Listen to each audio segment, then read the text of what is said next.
दोस्तों हम देख रहे हैं मॉडल पेपर या बोले सैम्पल पेपर 2021 एग्ज़ाम के लिए आपका इंग्लिश जनरल का या जनरल इंग्लिश बोल सकते हैं। कोड है आपका पेपर का 411 क्लास 10th के लिए। सारे इंपॉर्टेंट क्वेश्चंस जो हैं मॉडल पेपर्स के सभी सब्जेक्ट के डाल रहे हैं हम। आप उनको ज़रूर देखिए। सारे के सारे आपके टॉपर्स की आंसर शीट जो हैं वो भी हम डाल चुके हैं। उनमें आप उनको देख सकते हैं वो कैसे एग्ज़ाम में लिखते हैं। साथ ही साथ आप ये भी देख सकते हैं कि जो आपके जो सेट्स हैं ए और बी और सी जो सेट आते हैं तो उनमें कौन कौन से क्वेश्चंस आए हुए हैं। हर सेट में अलग अलग क्वेश्चन आते हैं, स्टार्टिंग के 15 या 20। तो आप ज़रूर सारे सेट्स को देखें। अच्छी तैयारी करने के लिए हर चीज़ को फॉलो करें जैसे हम बता रहे हैं। मॉडल पेपर्स भी देखें और पुराने साल के पेपर्स को भी देखें। जिनको अच्छा स्कोर करना है, मेरिट में जाना है, उनके लिए ये हमारा जो आपके लिए जो सजेशन है इसको आप मान सकते हैं। और जिनको अच्छा स्कोर करना है, जिनके स्कोर अच्छी नहीं हो पाती है, तो वो भी हमारे जो इंस्ट्रक्शंस हैं इनको फॉलो कर सकते हैं। सभी की लिंक इसी वीडियो के डिस्क्रिप्शन बॉक्स में है। अगर आपको कोई लिंक नहीं मिलती तो कमेंट करना ना भूलें, आपकी पूरी हेल्प की जाएगी। चलिए देखते हैं इस क्वेश्चन पेपर को कौन कौन से क्वेश्चंस पूछे गए थे। स्टार्ट करते हैं पहले क्वेश्चन से। चूज़ करना है आपको करेक्ट आंसर। तो आपके एमसीक्यूज़ में है ये। तो the little kite succeed because of dash. तो big kite his effort the wind other kite. B second option है इसका। Being bing can shop miss the Khalistan test यानी डैश डैश। तो इंग्लिश, मैथ या साइंस या हिंदी, कौन सा वो टेस्ट जो है मिस किया था। तीसरा है bad guys are dash. Who disturbed the boys और who encourage the boys, who praise the boys और हु ऑब्जर्व द बॉयज़। उसके बाद में चौथा क्वेश्चन है in poem about me the poet has dash names. तो 1, 2, 3 और 4। इसके बाद में पांचवा है zumba imagines of dash places. तो ए ऑप्शन है नॉर्मल, एडवेंचरस, बैड और लवली। इसके बाद में बी सेक्शन की बात करें, पहले क्वेश्चन का ए पार्ट देखा हमने, अब बी की बात करें fill in the blanks with the correct words. तो यहाँ पे आपको ऑप्शंस दिए गए हैं। चलिए देखते हैं। My father dash for a brisk walk, go, goes or come. ठीक है। सेकंड है the train is dash hour late, a an the. ठीक है। तो कभी भी जो आवर होता है उसके साथ एन आता है। ठीक है, आवर, इसमें एन आएगा। ठीक है। उसके बाद में नेक्स्ट क्वेश्चन है I have not received dash message. तो any message, some message, none message, तो एनी आएगा इसमें। और नेक्स्ट क्वेश्चन है सी डाइड डैश थाइपॉइड। तो यहाँ पर विद ऑफ इन, तो ये डाइड विद आएगा। ठीक है। और उसके बाद में फिफ्थ है आपका law and order dash considered important in election. तो बी आर इज़ आप में इसमें से बताना है लॉ एंड ऑर्डर। तो यहाँ पे लॉ एंड ऑर्डर आर। ठीक है, are considered important in elections. उसके बाद में सी है आपका match the sentences in column A and B correctly. तो ए बी के कॉलम्स को जो आपको मैच करना है, आमने सामने लिखे गए हैं देखिए वर्ड्स, तो इनको आपको मैच कर देना है। ठीक है। I have never been abroad. तो यहाँ पे आपके सामने जो वर्ड लिखे हैं, 4-5 ऑप्शन हैं, इनमें से कोई एक ऑप्शन इससे मैच होगा। फर्स्ट का जो नेक्स्ट सी पार्ट के बाद डी पार्ट देखें तो इसको देखिए। Read the following passage carefully and answer the given below. तो यहाँ पर जो क्वेश्चंस पूछे गए हैं इनको आपको बताना है, लेकिन ये पहले उसके पहले आपको ये पैसेज को क्लियरली पढ़ना है, अंडरस्टैंडिंग करनी है। हमेशा जितने भी पैसेजेस आपके आते हैं, चाहे वो एग्ज़ाम में आ चुके हों, लेकिन आप खुद सॉल्व करने की जब तक कोशिश नहीं करेंगे, आप फाइनल एग्ज़ाम में या मेन एग्ज़ाम में आपके जो भी पैसेज आएंगे उनको भी सॉल्व नहीं कर पाएंगे या गलत सॉल्व कर देंगे। तो इसलिए हमेशा जितने भी आपको पैसेजेस मिलते हैं प्रीवियस ईयर के क्वेश्चन पेपर्स में, मॉडल पेपर्स में, कहीं से भी, तो उनको आप सॉल्व ज़रूर करें। ठीक है, खुद पढ़ें और सॉल्व करें।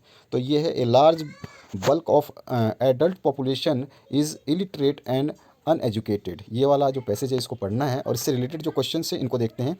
तो क्वेश्चन नंबर पूछा गया है what is the condition which poses a problem. Third है आपका what is the main problem facing adult education in the country. उसके बाद में फोर्थ होता है what is the problem for educating adult villagers. पांचवा है what is needed for adult education in villagers. और सिक्स्थ है which sort of work does the farmers have. अच्छा, यहाँ पे एक वर्ड आया है एडल्ट, तो इसका मतलब होता है वयस्क। वयस्क मतलब जवान। ठीक है, तो उसको बोलते हैं वयस्क मतलब जवान, जो मतलब 18 साल की उम्र के बाद हो जाते हैं ना, उनको वयस्क बोलते हैं। तो उनके लिए इंग्लिश में वर्ड जो यूज़ होता है वो एडल्ट होता है। नेक्स्ट जो है यहाँ पे नोट जो दिया गया इसको देखते हैं। Answer the following questions in about 3 sentences each. तो आपके बाद में इसके बाद में देखते हैं क्वेश्चंस क्या है। What is patriotism. उसके बाद में why was Kailash Satyarthi awarded the Nobel prize for peace. Ninth है why did aunt Jane refuse to lie down on the bed. 10वां है why did the king invite scholars and philosophers from all over the world. Philosophers, sorry philosophers नहीं है, philosophers. और उसके बाद में 11वां है you are Raja, a student of class 10th in government higher secondary school Bhopal, your father has been transferred to Raipur, write an application to your principal requesting him her to issue your transfer character certificate, यानी कि TC के लिए आपको जो है principal को request करते हुए एक एप्लीकेशन लिखनी है। और ऑप्शन में आया you are Radha residing at हुडको कॉलोनी, HUDCO हुडको colony Bhilai, write a letter to your friend to attend your elder sister's marriage. 12वां क्वेश्चन है write a short paragraph in about 60 to 70 words in the topic या फिर on the topic given health is wealth. और option में आया an annual function of your school, दोनों में से आप चाहें जिस पे भी लिख सकते हैं। 13वां क्वेश्चन है write a notice for your school notice board on the given topic, you have lost your cricket kit bag in the play ground, prepare lost and found notice. और ऑप्शन में आया था you are the sport secretary, write a notice about annual sports day to be held in the coming week. ठीक है, ये आपका question था। उसके बाद में 14th क्वेश्चन की बात करें तो read the following poem carefully answer the questions given below. तो इस पोएम को आपको पूरा आराम से रीड करना है। ठीक है, और इससे रिलेटेड जो क्वेश्चंस हैं यहाँ पे पूछे गए हैं, देखिए choose the correct answer. The word curious in the poem means not known, strong, eager to known और डिफ़िकल्ट। सेकंड है the word hue in the poem refers to bloom, change, colour और स्टार्ट्स। उसके बाद में third है आपका pelting is associated with volcano, rivers, soil और stones.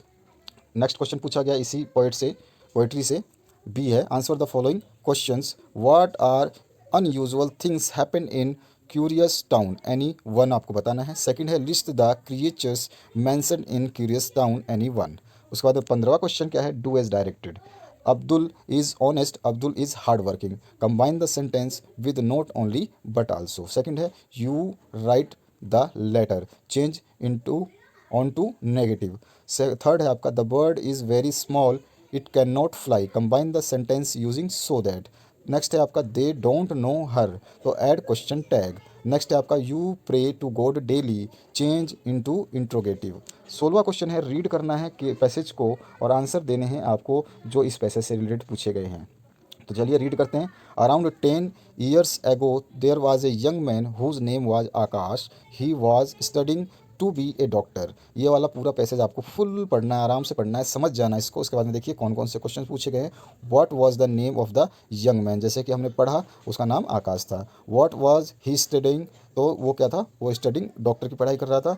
How did Akash go to USA, why was Akash father unhappy, why was Akash father proud of, why did Akash return to India, find the word which means money for study from the passage, और find the word which means another country from the passage। अब इसके बाद में जो last question पूछा गया इसमें 17वां है right the essay on any one of the following topics, wonders of sine, जो कि कई बार पूछा गया है, हर साल लगभग ये वंडर्स ऑफ साइंस वाला तो आता ही है, शायद इस बार ना आए लेकिन आता तो है ही, हमेशा ही आता है। और एन इंडियन फेस्टिवल, ये पिछले साल भी आ चुका है। माई हॉबी, ये भी पिछले से पिछले साल भी आ चुका है। और a visit to a historical place, तो ये सारे के सारे टॉपिक्स बहुत इंपॉर्टेंट है, जरूर तैयार करें। सारे के सारे एग्जाम पेपर्स आपके अवेलेबल हैं, जैसा कि मैं बता चुका हूँ, टॉपर्स की कॉपियाँ अवेलेबल हैं। सभी सब्जेक्ट्स के 2021 एग्जाम के लिए मॉडल पेपर्स या सैम्पल पेपर्स भी हमने डाल दिए हैं, तो अपने दोस्तों के साथ भी शेयर कर दें ताकि उनकी भी मदद हो पाए। हमेशा लॉकडाउन का ऐसा समय है जिसमें आपको सबसे ज़्यादा गाइडेंस की या सबसे ज़्यादा क्वेश्चन पेपर्स की और मॉडल पेपर्स की ज़रूरत है, प्रीवियस ईयर के क्वेश्चन पेपर्स की ज़रूरत है, टॉपर्स की आंसर शीट की ज़रूरत है। तो उन सभी को आप देख करके अच्छी तैयारी कर सकते हैं, क्योंकि अभी आपके पास स्कूल जाने का ऑप्शन नहीं है, केवल आपके ऊपर डिपेंड है आप क्या करना चाहते हैं। चलिए बने रहिए, थैंक यू वेरी मच।